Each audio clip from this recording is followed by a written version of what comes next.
Hello everyone and welcome to the channel. Today we will solve some hidden figures and I have some questions.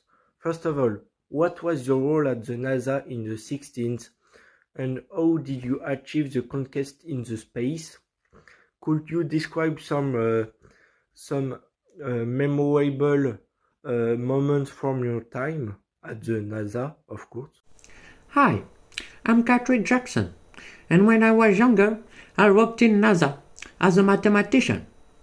When I first walked into NASA, it was my childhood dream to enter here and to work here, in great science by sending people in space. Hi everyone, I'm Mary Jackson. First of all, thank you for giving me the opportunity to tell my story by this interview. I'm famous as NASA's first engineer, black female engineer. And in the same year, in 1968, I co-authored my report about the effects of nose angle and supersonic speeds. Something that I will never forget is the day that my boss coming telling me that I would become a real engineer. Like the day of my graduation will never be out of my mind. Hi everyone, I'm Dorothy Jean Johnson Vaughan, and I was working as a mathematician and a human computer at the National Advisory Committee for Aeronautics and at the NASA in the 60s. Working at the NASA was really tough because people didn't treat me as a person but as a thing. I wasn't their equals because I was black and I was a woman. Segregation, racism, and sexism was at their peak, so they couldn't admit that I could be their equal. But I had good memories, hopefully. After several months, I finally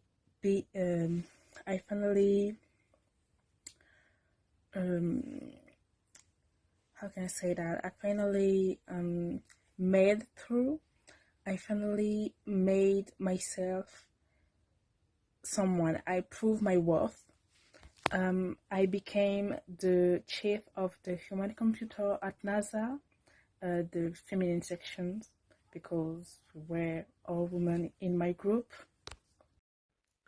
What challenge have you faced as a woman in a male-dominating field, and how did you overcome that? Because we were women, we got special treatment by just not to be at the same buildings as men and have jobs that requires less studies or less job that is highly graduate. As a woman working in a men-dominated industry, I had a hard time blending in because I had to always prove that I was worthy of working here.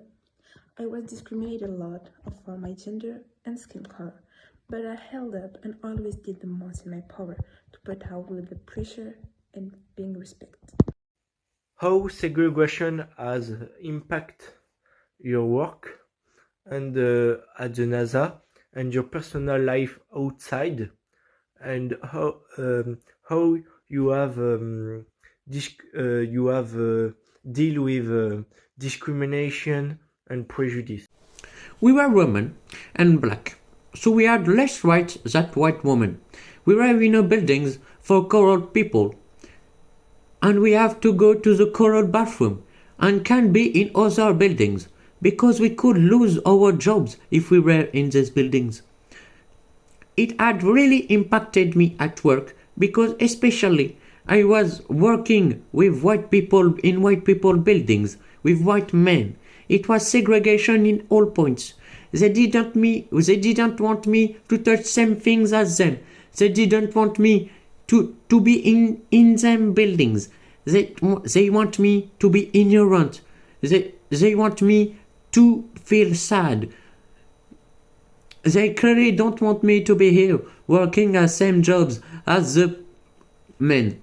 In personal life, it was all going well. We were living in good in a black district and were not disrupted. Working at NASA didn't really impact my professional life because people were racist, okay, but I managed to prove my worth, prove what I was capable to, and I did it. But in my personal life, people were really amazed. My kids, my family, my peers, they were like, "Oh wow, you're a black woman and you work at NASA."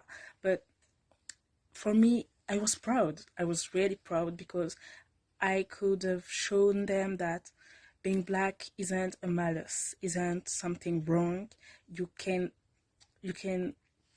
reach your dream even though you're black, because it's just a skin color. It doesn't make who you are inside. It is just the appearance. How do you think NASA has stood up as a progressive employee? Can you describe a specific action that you believe were a precursor?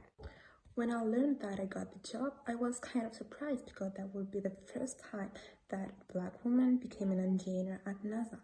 And that was heavily criticized, but they still went with it and gave me the job. There was that time where an engineer from another company came, and even though a lot of them didn't like me, they all stood up for me because they now acknowledge the fact that I deserved the job. When I was in white buildings, I got angry and yelled at my boss because it was me taking 40 minutes a day to go to the toilet, and the next day my boss has taken crowbar and smashed the scene white toilet and said that there's only toilet and not colored and white toilet anymore in this building. For me, it was the first step to equal rights between white and black people. Looking back, how do you think NASA changed the course of history as your role model for the future generation?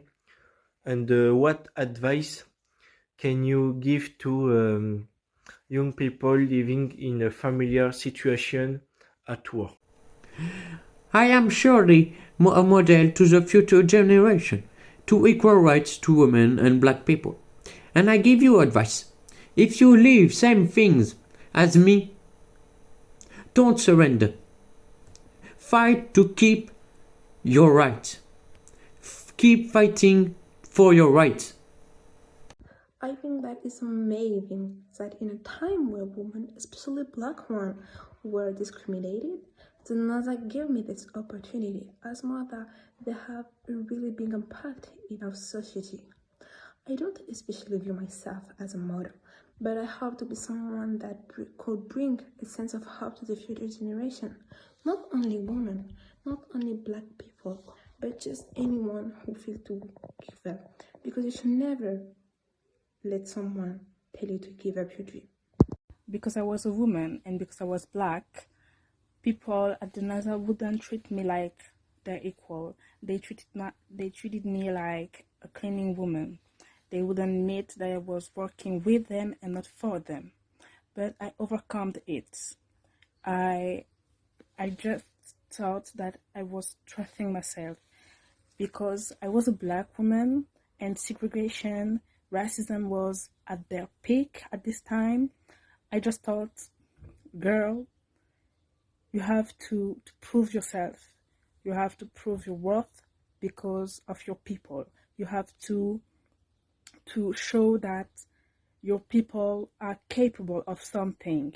And what is the best demonstration than what a better demonstration than making someone go to the moon?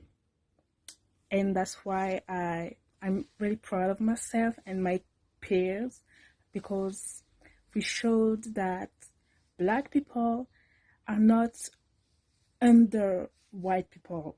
We are equals, and we all have the same capacities.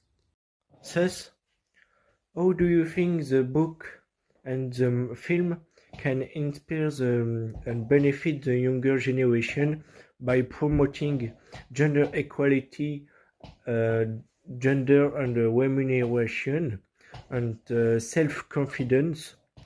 What message can you give to viewers and readers to remember your stories?